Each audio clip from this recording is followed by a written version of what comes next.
Somos necessitados de Ti. No nome de Jesus, essa é a nossa oração, a qual pedimos. Amém. Pastor Luciano. Não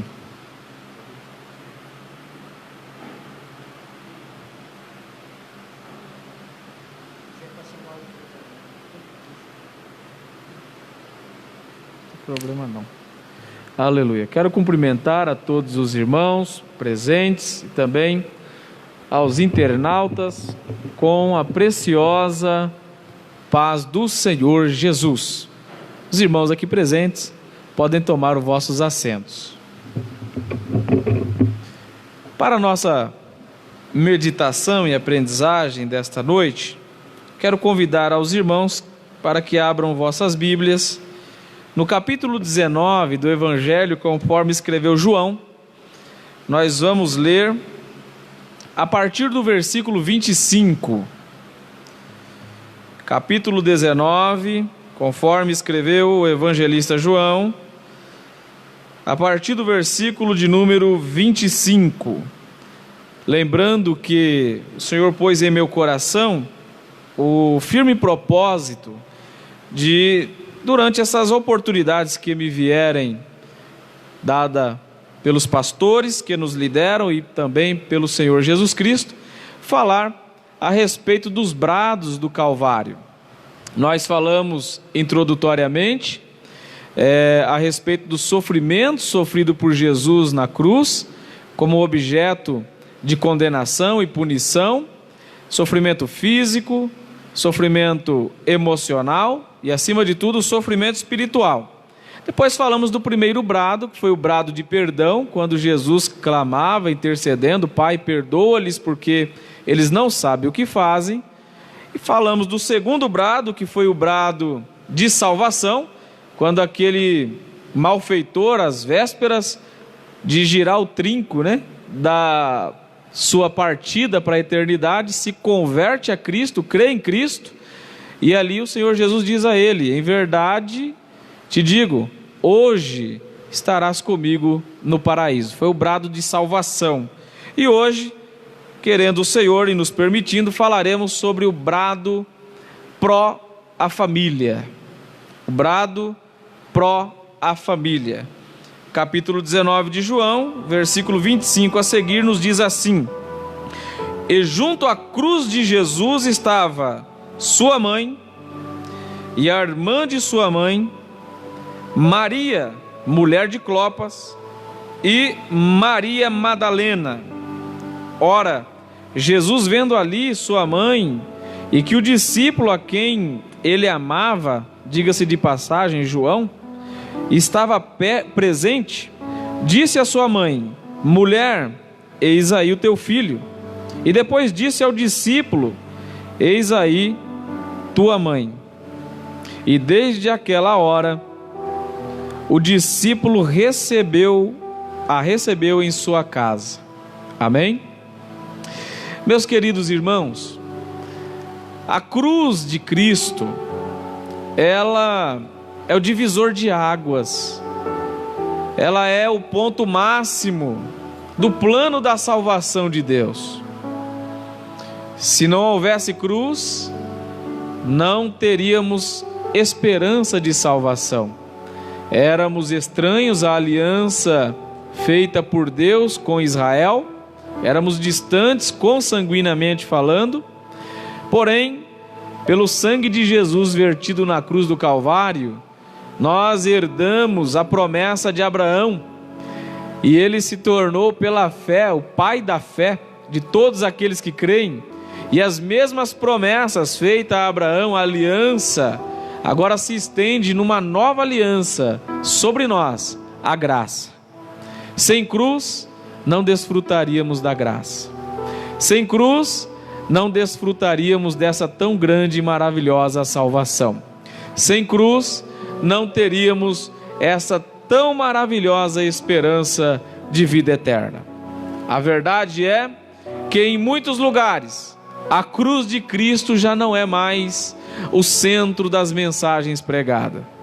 Por que não dizer que muitas pessoas imitam aquele anjo que, quando o Senhor Jesus ressuscitou, no capítulo 28 de Mateus, As mulheres vão até o sepulcro para ali prepararem o seu corpo com especiarias, e o anjo, a Bíblia diz que o seu aspecto era de um relâmpago, vestes reluzentes.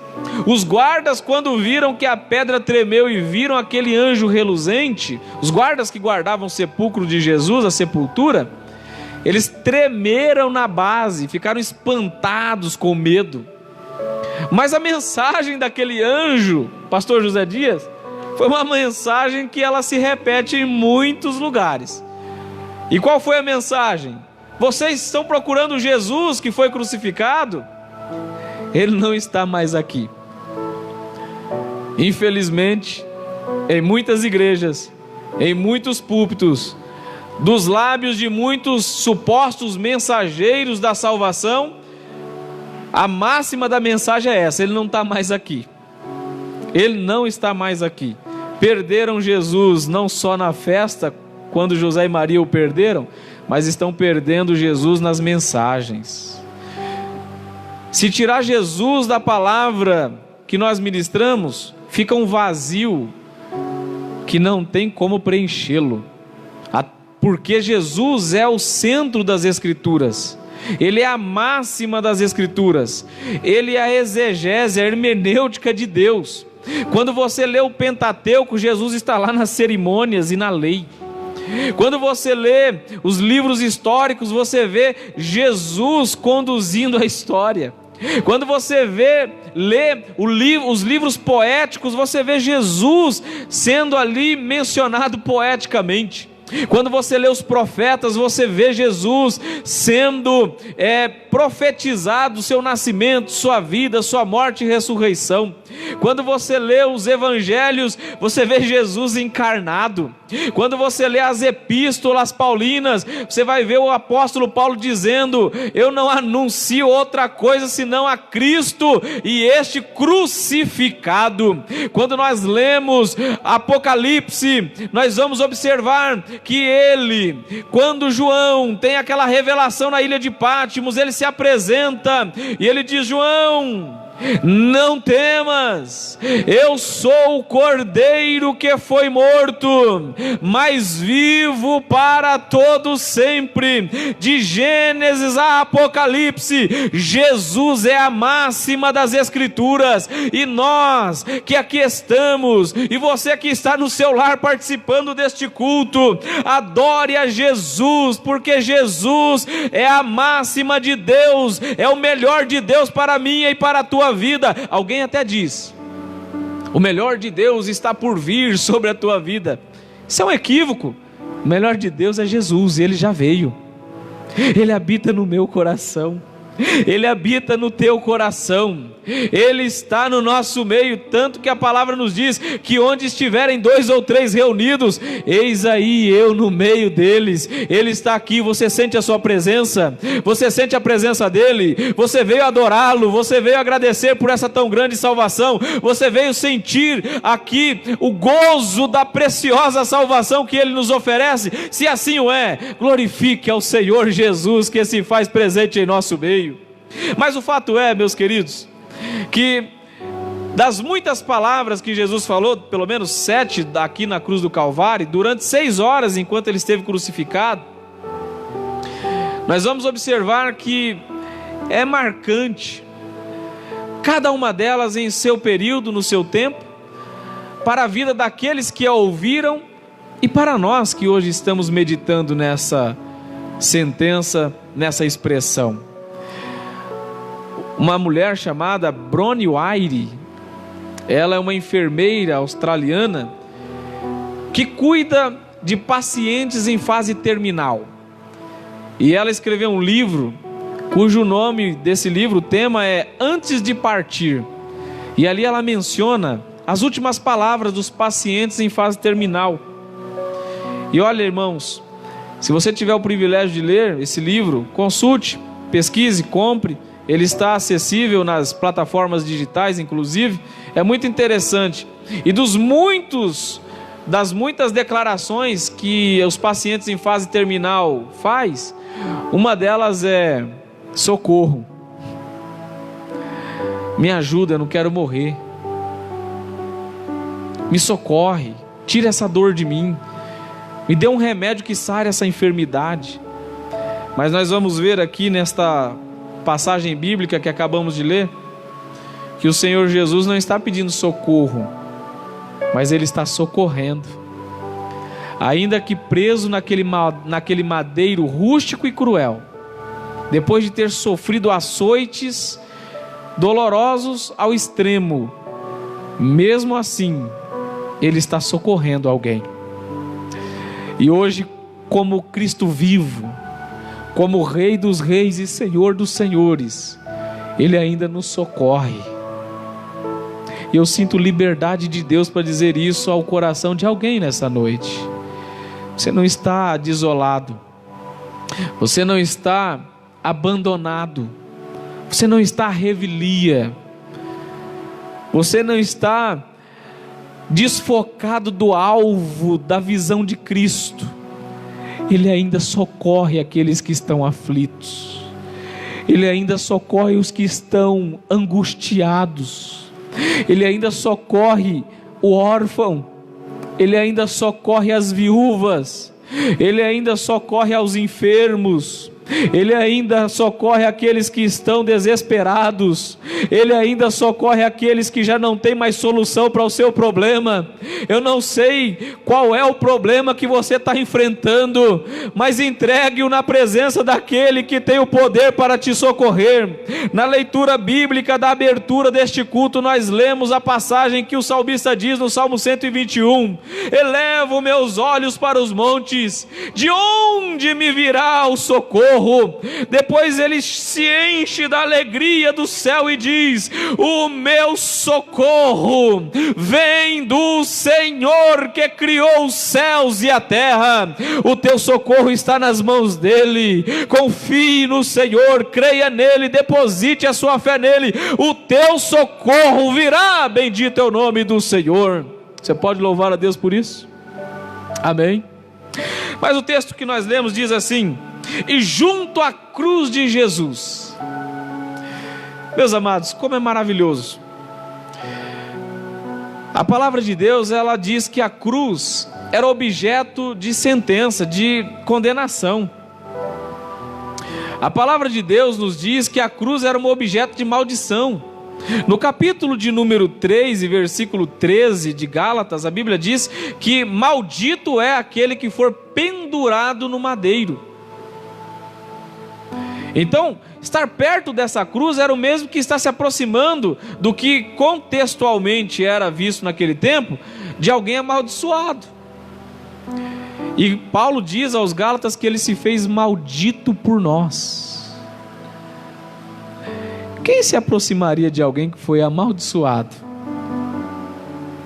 Quem se aproximaria de uma cruz onde estava alguém sentenciado como um rebelde político, como um marginal, como um criminoso?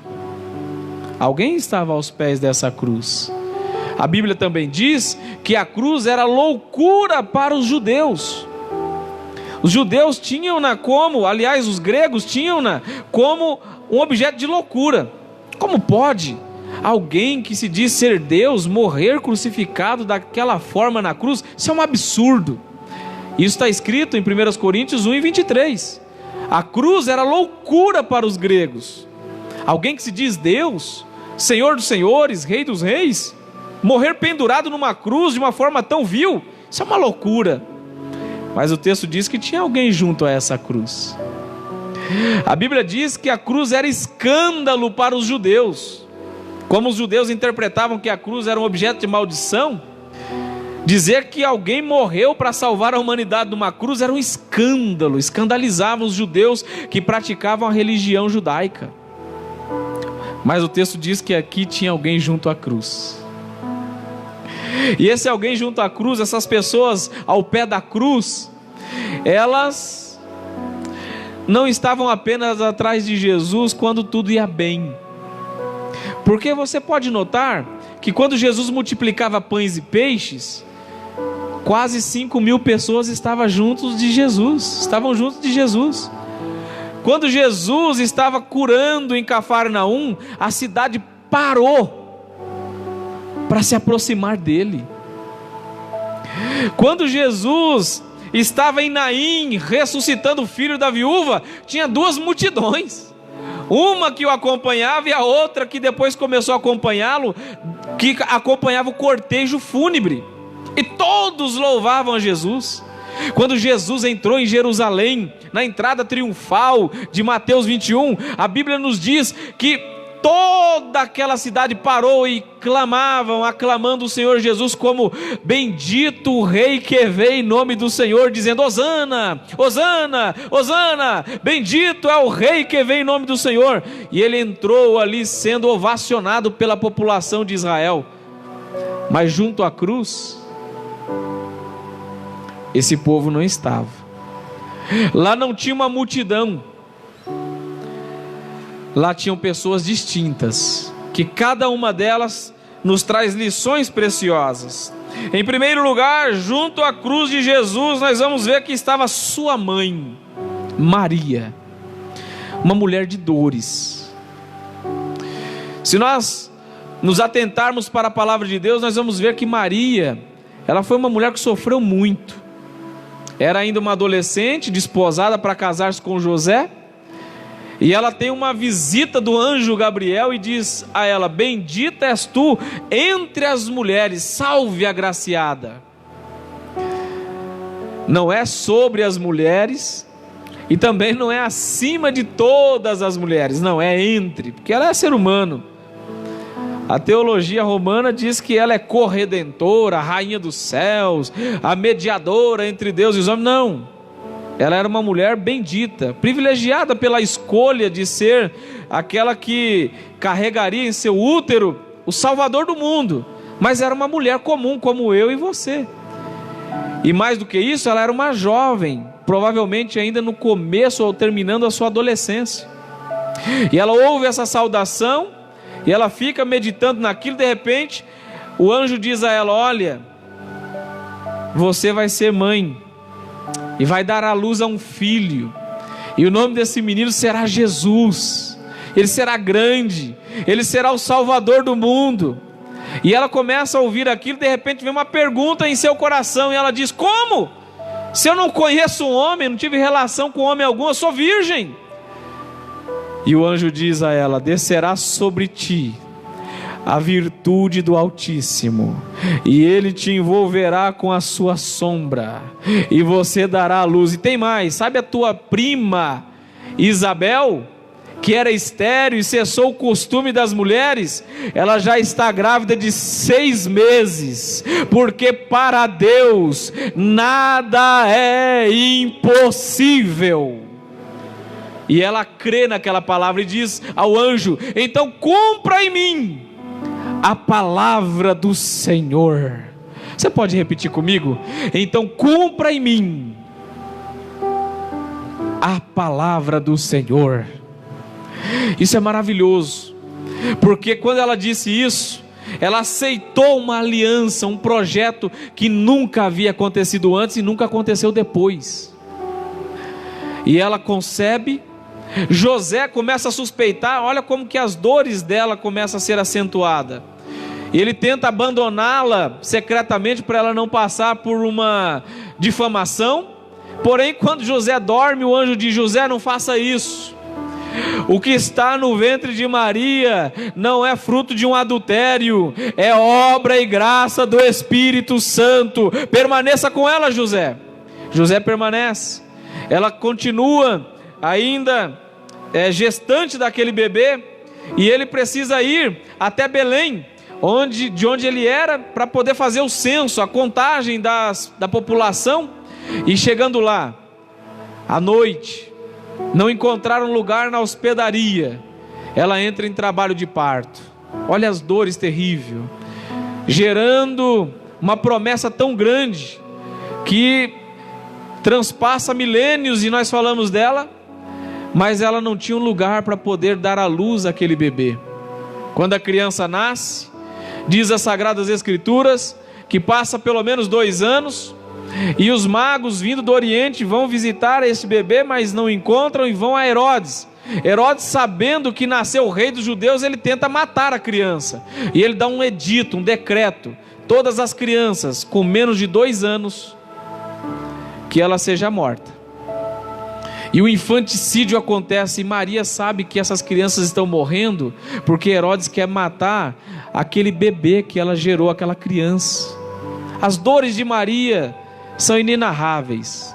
Mas quando ela vai apresentar Jesus, ainda preciso acentuar isso, Simeão e Ana estão no templo, e a Bíblia nos diz que Simeão louva a Deus, porque o Filho de Deus, a promessa que ele aguardava, estava diante dos seus olhos. E ele exalta ao Senhor, agradece por ter visto a promessa se cumprindo, e de repente ele diz a Maria: uma espada traspassará a tua alma. E ela guarda aquilo em seu coração. O menino cresce, ela tem outros filhos. Diz a palavra de Deus que ela teve mais 4 filhos. Isso você vai ler em Mateus capítulo 13, a partir do versículo 55. E pelo menos 2 filhas, porque a Bíblia diz que lá estavam os irmãos de Jesus, menciona 4, e diz também suas irmãs. Então tinha no mínimo 2.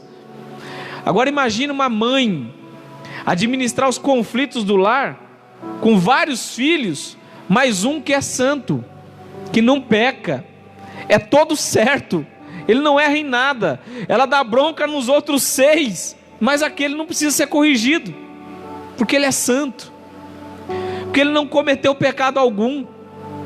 E é difícil administrar isso num lar, principalmente você que é mãe de vários filhos, pai de vários filhos, sabe disso. Tem aquele que bagunça menos que os outros, e é difícil, os outros se enciumam, porque o coração se aproxima mais desse. Você tem que saber administrar esses conflitos no lar. Mas o tempo passa, Jesus é batizado por João Batista, e o ministério dele começa, e de repente ele deixa a sua casa e vai cumprir a sua missão. Só as notícias chegam até a casa de Maria: olha, multidões estão seguindo o seu filho. Olha, os religiosos odeiam ele. Isso, certeza, doía no coração de Maria, causava uma preocupação no coração de uma mãe terrível. Os religiosos, o sinédrio, os fariseus, os sacerdotes querem matar o seu filho. Imagina uma notícia dessa para uma mãe administrar. Seu filho corre risco de morte, ele teve que fugir de Nazaré, ele quase foi apedrejado. Imagine isso. Agora Maria recebe a notícia que seu filho está preso, está sendo julgado dentro da fortaleza de Antônia, num lugar chamado Sala da Audiência, por Pilatos. E ela está sabendo que provavelmente ele pode sair dali com uma sentença de morte. E a Bíblia diz que ele sai dali condenado, chicoteado, sangrando, e ele é pendurado no madeiro. Agora imagine comigo a cena, irmãos. Maria aos pés da cruz, vendo aquele seu filho com uma coroa de espinho na cabeça, com cravos nas mãos, cravo nos pés. A espada que Simeão profetizou estava traspassando a alma de Maria, com certeza. Aquela mão que estava ali traspassada por cravos, no primeiro espinho, na primeira farpa, talvez, que Jesus, quando José, carpinteiro, mexia ali com as madeiras, Jesus provavelmente ajudando o seu pai, deve ter ferido sua mão. Com certeza no seu choro, Maria foi lá e tirou o espinho. Mas agora ela não pode tirar o cravo. Agora ela não pode tirar os espinhos da cabeça do seu filho. Mas ela pode estar presente.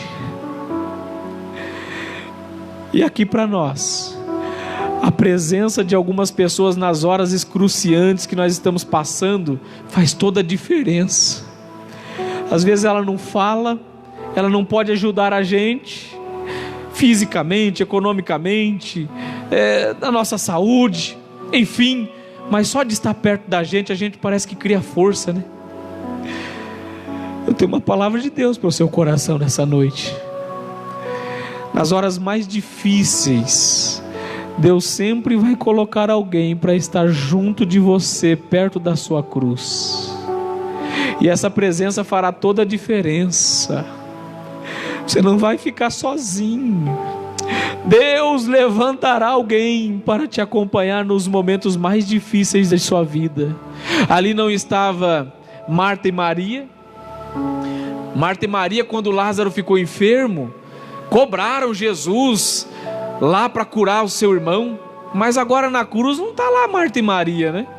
É engraçado, tem muita gente que cobra a presença da gente, mas na hora das nossas dificuldades nos abandonam, como Marta e Maria. Também não está Pedro, que prometeu: Senhor, ainda que todos te neguem, eu vou estar aqui com o Senhor do teu lado.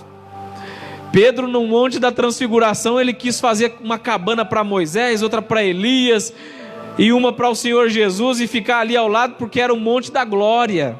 Mas quando chegou o Monte Calvário, Pedro não quis estar ali aos pés da cruz, porque tem muita gente que só está ao nosso lado quando nós estamos no momento de glória, quando tudo vai bem, quando a churrasqueira está acesa, quando a pressão está 12/8, quando a gente tem saldo positivo para emprestar, para dar, para ajudar.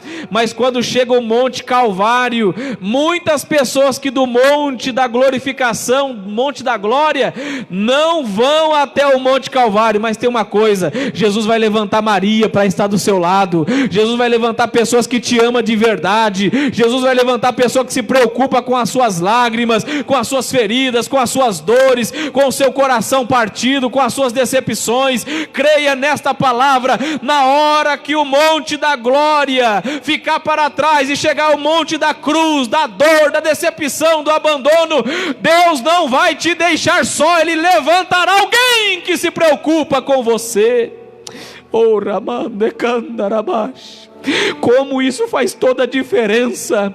Depois de uma noite mal dormida, alguém liga, alguém visita, alguém não tem até palavra para dizer o que é que pode ser feito para solucionar o problema, mas está do nosso lado, e isso faz toda a diferença. Deus levanta pessoas para estar ao nosso lado. Louve a Deus por isso, porque o Senhor está falando contigo. Creia nesta palavra: Deus vai levantar alguém que se preocupa com você. E a Bíblia nos diz que Maria está ali, mas ao lado de Maria está a irmã de Maria. Há quem diga que era Maria, mulher de Clopas, mas não. Quando nós lemos o texto de Mateus, vai dizer que estava ali, que é um texto correlato, Mateus 27, o texto vai dizer que estava ali a mulher de Zebedeu, mãe dos filhos de Zebedeu. Marcos 15, que também narra a mesma história, diz que estava lá Salomé. Então Salomé, mulher de Zebedeu, mãe, portanto, de Tiago e João, estava aos pés da cruz. Era tia de Jesus, Salomé. Era a família reunida ali. Alguns dizem que Jesus era primo de João Batista, mas conforme esta notícia aqui que acabamos de ouvir, Jesus não era primo de João Batista, ele era primo de João, filho de Zebedeu, irmão de Tiago. Por que não primo de João Batista? Porque João Batista não era filho da irmã de Maria. João Batista era filho de Isabel, prima de Maria. Então João Batista não era primo de primeiro grau, ele era filho da prima da mãe de Jesus. Então ele era primo de segundo grau. Mas João aqui é o primo de primeiro grau, filho de Salomé. Aí nós vamos lembrar o que é que ela pediu para Jesus em Mateus 20, a partir do versículo 20. Ela se aproxima e diz: Jesus, dê que quando chegar o seu reino, um dos meus filhos se assente à sua direita e o outro à sua esquerda. E Jesus diz: não, eu não posso fazer isso, porque eles não podem beber o cálice que eu vou beber. Agora aquela mulher que queria que os seus filhos estivessem um ao lado esquerdo e outro lado direito, está ali na cruz, aos pés da cruz, ao pé da cruz, e está vendo um malfeitor crucificado à direita e outro malfeitor crucificado à esquerda.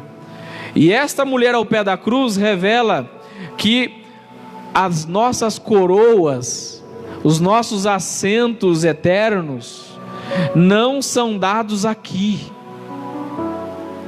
Ela queria glória e um reino eterno para os seus filhos reinarem com Jesus aqui na terra. Mas esse evangelho não era o evangelho de Cristo. O evangelho de Cristo é o evangelho que a gente aqui passa por aflição, passa por cruz, passa por dificuldade, mas temos uma esperança viva de um reino eterno, aonde não passaremos por mais nenhuma dessas aflições. Agora ela está vendo ali que o pedido dela foi equivocado. Você já pensou se Jesus ouve a oração dela? Ela, ao invés de ver os dois ladrões crucificados, um à direita e outro à esquerda, ela estaria vendo o seu sobrinho Jesus na cruz do meio, Tiago na cruz direita e João, outro filho dela, na cruz esquerda. Tem oração que Deus não ouve, e se ouve não responde, porque vai causar um mal tão grande na gente. Ele conhece as nossas estruturas. Com certeza Salomé não ia querer aquilo se cumprindo ali. Então não se decepcione se você está orando pedindo alguma coisa para Jesus e Ele não faz o que você pede. Ele sabe que isso pode te atrapalhar na obra de Deus amanhã. Ele sabe que isso pode te tirar da presença de Deus amanhã. Ele sabe que isso pode te prejudicar espiritualmente amanhã. Ele sabe que isso pode prejudicar sua família amanhã. Ele sabe que isso pode prejudicar a tua salvação amanhã. Não reclame, não murmure se o que você está pedindo Ele não está atendendo, porque se você tivesse aquela oração que você tanto pede ouvida e atendida, talvez nem vivo você estaria, talvez nem na presença de Deus você estaria mais. Mas louve a Deus pelo sim, mas também e acima de tudo louve a Deus pelo não, porque o não de Deus também é o melhor para nós, pois Ele sabe o que é melhor para nós. A vontade dEle é agradável, é boa e é perfeita, e se Ele disser não, essa vontade é agradável, é boa, é perfeita. Se Ele ficar em silêncio, essa vontade é agradável, é boa, é perfeita. Se Ele disser eu não vou responder agora, espera mais um pouco, essa vontade é agradável, é boa, é perfeita. Se Ele disser não vou fazer mais nada nesta área, eu tiro você desse lugar, as portas se fecham, esta vontade é agradável, é boa, é perfeita. Se Ele disser eu vou deixar esse espinho na carne mais um tempo, essa vontade é boa, agradável, é perfeita, porque no final de tudo isso o nome do Senhor vai ser glorificado e nós teremos motivos para dizer valeu a pena Ele dizer não. Aquele namoro que não deu certo, mais para frente ainda você vai dizer valeu a pena porque não deu certo. Aquela porta que se fechou e você orou, clamou, jejuou, intercedeu, pediu oração e ela não abriu, ainda você vai louvar a Deus porque Ele disse não, porque Deus sabe o que é melhor para mim e o que é melhor para você. Se Ele responde a Salomé e atende a oração dela, eu acho que ela não ia aguentar ver os seus filhos crucificados ao lado de Jesus. Mas o texto diz mais, que além de Salomé, estava também a mulher de Clopas. Essa mulher, diz a Bíblia, nos textos correlatos, que ela era mãe de Tiago e José. E não diz mais nada a respeito dela. E eu acho interessante isso, pastor José Dias, porque ela é conhecida por causa do marido dela e dos filhos. Fala o nome do marido Clopas, fala o nome de Tiago e José, seus filhos, mas dela não aparece. Todavia, ela está lá aos pés da cruz. Você já viu que muitas mulheres, especialmente mulher de pastor, de prefeito, de juiz, pastor, mulher de um líder, normalmente todo mundo diz, olha, ela é a mulher do pastor, ela é a mulher do líder, ela é a mulher do prefeito, e quase sempre ninguém sabe nem seu nome, porque ela está à sombra do título do marido. E aqui nesse caso, essa mulher de Clopas, que o nome dela não aparece, aliás, Maria, mulher de Clopas, inclusive, Maria, mulher de Clopas, que ela não aparece em mais nenhum outro lugar, senão aqui, ela tem o seu nome mencionado por causa da sombra do título do marido, mas ela está aqui, aos pés da cruz. E quem é esse tipo de pessoa nos nossos dias atuais? São aquelas pessoas que ela não está sob a luz dos holofotes. São aquelas pessoas que não estão lá no quarto onde Jesus ressuscitou a filha de Jairo. Ela não aparece como personagem de grande importância. São aquelas pessoas que não aparecem na hora da multiplicação de pães e peixe. São aquelas pessoas que não aparecem nos discursos para multidões, que não estão sob a luz da ribalta, mas ela sempre está aos pés da cruz. E louvado seja Deus por essas Marias que estão sempre aos pés da cruz, mesmo que muitas vezes o nome dela não é mencionado, ela é só lembrada por causa da obra de alguém, por causa de uma consanguinidade, mas ela não deixa a cruz por nada. E isso é maravilhoso, irmão, porque tem muitas pessoas que, se não der a oportunidade, ele vai embora da igreja. Se ele não tiver a oportunidade, um cargo, uma liderança, uma cadeira exclusiva, ele abandona Jesus, ela abandona Jesus. Mas essa mulher, ela só aparece aqui por causa do nome do marido, mas não abandona a cruz de Cristo, está aos pés de Jesus. São pessoas que não têm cargo de importância, são pessoas que não se destacam em muitos lugares, eclesiasticamente falando, politicamente falando ou socialmente falando, mas se destacam no reino de Deus por estar aos pés de Jesus. Não fala bonito, mas ninguém tira ela do pé da cruz.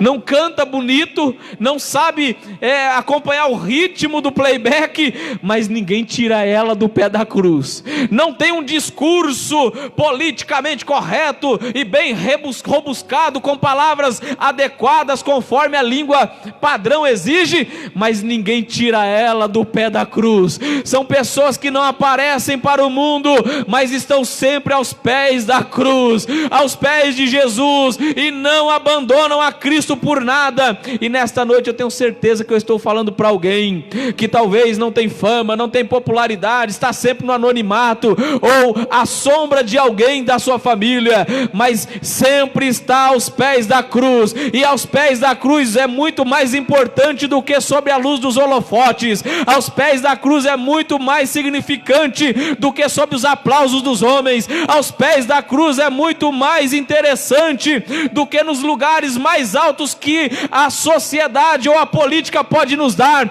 Aos pés da cruz nós estamos no centro da vontade de Deus e sob os cuidados eternos do Filho amado do Senhor. Bendito seja o seu nome para todos sempre. Mas a Bíblia diz mais, que além dessa mulher que só aparece por causa do marido, essa Maria que só aparece por causa do marido, estava uma outra Maria, chamada Maria Madalena. Essa daqui, no capítulo 8 de Lucas, diz que ela seguia Jesus e ajudava o seu ministério com ofertas e suas fazendas, porque ela havia sido liberta de 7 demônios. Há quem diga que ela era uma meretriz, e há demônios que atuam na vida das pessoas para isso. A Bíblia diz que é o espírito de Jezabel, o espírito da prostituição, está lá em Apocalipse. Mas também existe aquele espírito maligno que atua na vida das pessoas para tirar sua própria vida. Você lembra daquele personagem gadareno? Ele se feria com pedras, tentando se matar, que contextualmente são essa onda dos adolescentes que corta o seu pulso. Isso é demônio. Mas também, quando Satanás entrou no coração de Judas, ele se lançou de cima de um penhasco e se suicidou. Quem sabe Maria Madalena sofria essas crises de identidade e queria acabar com a sua própria vida. Mas há demônios também que atuam na vida das pessoas como religiosos, como falsos profetas, para trazer heresias no meio do povo. Eu não sei qual era a atuação desses 7 demônios, a Bíblia não diz. Mas o fato é que quando ela teve o encontro com Jesus, ela foi liberta dos 7. E eu tenho uma palavra de Deus para o seu coração. Se o Filho vos libertar, diz a Bíblia, verdadeiramente sereis livre. Eu não sei se você está sofrendo com uma influência maligna para tentar contra a sua própria vida. Eu não sei se você está sofrendo com uma influência maligna, para entrar em relacionamentos que não agradam a Deus, em prostituição, em fornicação, em adultério. Mas eu tenho uma palavra de Deus para o seu coração. Na presença de Jesus, a liberdade para você. Você pode ser livre, livre, livre na presença de Jesus. E ela foi liberta. E quando ela é liberta, ela segue a Jesus, contribuindo com o seu ministério, com as suas fazendas, com os seus recursos pessoais, mas não só com isso, seguindo Jesus também até a sua cruz. E ela está lá aos pés da cruz. E quando Jesus ali na cruz vê essas pessoas, ele vê que ali também está o discípulo amado, João. E João, tanto como os outros discípulos, seguidores de Jesus, quando Jesus foi preso, todos fugiram e abandonaram a Jesus. Mas João era aquele discípulo amado, era aquele que reclinava a sua cabeça no peito de Jesus. Ele ouvia a batida do coração do mestre. Na noite que Jesus foi preso, ele temeu, fugiu. Porém, quando ele viu o Senhor Jesus sendo ali julgado, ele entrou lá na sala da audiência, porque ele era amigo de um dos soldados, dos sacerdotes. E ali ele acompanhou aquele julgamento, seu coração palpitava de compaixão pelo seu mestre amado. E dali para frente ele já não está mais fugindo com medo daqueles que queriam matar Jesus, mas ele segue a Jesus até a cruz. E lá, aquele que havia abandonado recebe uma nova oportunidade.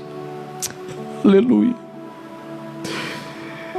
Aquele que havia se escandalizado no Getsemane e fugiu, agora aos pés da cruz ele recebe uma segunda oportunidade. Jesus delega a ele dizendo: olha, essa mulher aí é sua mãe, João. Que para frente ela é tua mãe, cuida dela. E diz a Maria: Maria, daí para frente eu vou morrer, esse aí é teu filho, cuida dele. Esse foi o brado em pró à família. Jesus estava morrendo, ele poderia preocupar com si mesmo e com as suas dores. Jesus estava cumprindo a maior missão que essa terra já teve aqui experimentado, que foi a salvação, o sacrifício do Filho de Deus. Mas mesmo assim, na maior missão espiritual, ele se preocupa com a mãe dele. Ele se preocupa com uma mulher que aceitou a missão de ser sua mãe, realmente falando. Isso nos ensina que nós temos que honrar nossos pais e nossas mães. Isso nos ensina que não há missão tão importante que nos anule enquanto responsável por nossa família. Ah, pastor, eu tenho tantas ocupações na igreja, isso e aquilo, não dá nem tempo de visitar minha família. Jesus estava cumprindo o maior projeto de Deus, que é morrer na cruz do Calvário, mas ele tirou um tempo, no meio de tanta angústia, para preocupar com a sua mãe. E você que está tão ativo nas ocupações profissionais, religiosas e em tantas outras coisas, e deixa de se preocupar com a sua família, a palavra de Deus nos diz que temos que honrar nossos pais e as nossas mães. Ache um momento em meio a essas tantas ocupações para dar atenção e honrar o teu pai e a tua mãe. Jesus fez isso, e a Bíblia nos diz que ele brada: cuida dela, João, cuida dela, João. E daquele momento em diante, João levou ela para sua casa e cuidou dela como se ela fosse a sua mãe. E é interessante que depois que Jesus morreu, a palavra de Deus nos diz que ao terceiro dia ele ressuscita. Corre lá para o sepulcro, Pedro e João, e ali estão os discípulos procurando o corpo e não encontram, e eles recebem a notícia que Jesus havia ressuscitado, e a Bíblia diz que João correu para sua casa. Aleluia. João, que estava cuidando de Maria, agora corre para a casa dele, onde ela estava lá, bem provavelmente estava lá. Imagina ele chegando com a notícia: Maria, ele ressuscitou. Maria, vamos parar com o nosso pranto, ele está vivo. Ele mandou eu cuidar de você, mas ele é quem cuida de nós daqui para frente. Ele está vivo, ele ressuscitou. Aleluia. Jesus deu o brado em pró à família. Jesus, mesmo cumprindo o maior plano da salvação, se preocupou com família. Jesus se preocupa com a minha e com a tua família. E ao findar dessa mensagem, eu convido a vocês, irmãos que aqui estão presentes, e você, internauta, para redobrar a sua atenção. E os irmãos aqui presentes, por favor, fiquem em pé. Com a permissão do pastor, eu vou estar orando por cada um e por todos, e com vocês também. Mas eu quero concluir essa mensagem dizendo o seguinte: Jesus se preocupa com a família. Jesus se preocupa comigo, Jesus se preocupa com você. No momento da maior angústia da sua vida, não tenha medo, Ele vai levantar alguém. Eu não sei de onde, mas alguém vai se levantar para estar ao pé dessa cruz, se preocupando com você. Você acredita nisso? Ao pé da cruz, nós vamos encontrar pessoas que se preocupam conosco. Ao pé da cruz nós vamos encontrar pessoas que receberam o não de Jesus, mas não abandonam a cruz por nada. Talvez eu estou falando para alguém que ouviu tanto não de Jesus que está até pensando: meu Deus, Deus não me ama. Não, o não dele é a prova mais incontestável que realmente Ele te ama. Se isso fosse atendido, você estaria até mesmo morto, morta. Mas bendito seja o nome do Senhor pelos não que Ele nos dá, como deu a Salomé. Ao pé da cruz está pessoas que não aparecem sob os holofotes, como Maria, mulher de Clopas. Está à sombra de alguém de sua família, mas não deixa a cruz por nada. Talvez eu estou falando para alguém que por muito tempo pensa: será que eu não tenho dom? Que eu não tenho ministério? Eu vejo tantas pessoas, começou ontem, está aí falando, pregando, cantando. Esse rapaz aí, um pastor, e eu estou há tanto tempo na igreja, não tenho nenhuma ocupação ministerial. Nem todos vão ter, mas bendito seja o nome do Senhor por esse lugar reservado para você ao pé da cruz. Não se decepcione se você não tem credencial, não se decepcione se você não tem oportunidades, humanamente falando, mas se preocupe em estar sempre aos pés da cruz, porque ali tem alguém que te ama. Em quarto lugar, ao pé da cruz, nós temos uma segunda oportunidade. João tinha abandonado e se escandalizado com Jesus, mas depois ele volta e vai até a cruz e fica lá aos pés da cruz e recebe a missão: João, cuida da minha mãe, ela vai ser sua mãe daqui para frente. Na cruz tem segundas oportunidades.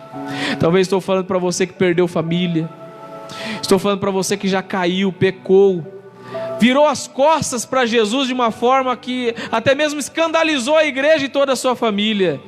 Mas eu te convido para mais perto da cruz. Aos pés dessa cruz tem alguém que te ama, que te dá uma segunda chance, que restaura seu lar, que restaura sua família, que restaura a sua moral, que te renova as forças, que te enche do Espírito Santo. Aos pés da cruz tem alguém que se preocupa com a família. As portas que se fecharam, não se preocupe não, Ele vai cuidar de você e da sua família. Aqueles que estão dando trabalho, que talvez você está dizendo: meu Deus, eu clamo tanto, essa pessoa não se converte. Aos pés da cruz tem alguém bradando em pró da família. Ele ama aquele, ele ama aquela, ele tem um plano sobre a vida dele, ele tem um plano sobre a vida daquela. Não se desespere, aos pés da cruz tem alguém bradando em pró a mim e a tua família. Tem salvação para mim, tem salvação para você, mas a Bíblia diz também que se creres será salvo, tu e a tua casa. Jesus salva aquele e aquela. Glória a Deus. E se nós pudéssemos hoje voltar 2000 anos atrás e chegasse pertinho daquela cruz, à sombra daquela cruz, e ouvir a batida do coração do Mestre, nós interpretaríamos o seguinte: eu me preocupo com a sua família, eu tenho uma segunda chance para você, eu cuido de você, eu sei o quanto isso dói, porque eu estou sofrendo e isso está doendo em mim também. Ele fala: eu te amo e por isso eu me entreguei por você na cruz do Calvário. Você pode louvar a Deus por essa mensagem? Ouça esse sussurro: foi por você, foi por sua família, eu te amo. Guarde essa palavra em seu coração. Deus te abençoe.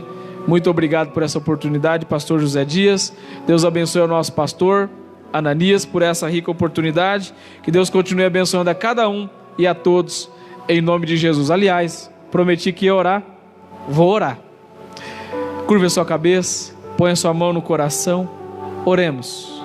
Querido Deus e amado Pai, como é maravilhoso ouvir a Tua palavra, como o cenário do Calvário é pintado na nossa memória, nos nossos pensamentos nessa noite. Como é bom saber que existe um Deus que nos ama, como é bom saber que existe um Deus que se preocupa com a nossa família, como é bom saber que existe um Deus que levanta alguém para estar ao nosso lado nas noites mais angustiantes da nossa vida, nos momentos mais dolorosos. Como é bom saber que mesmo sem ter tantas oportunidades humanas, existe um espacinho para nós aos pés do Calvário. Como é bom saber que depois de termos virado as costas, fugido, abandonado, negado, mas aos pés da cruz tem sempre uma nova oportunidade.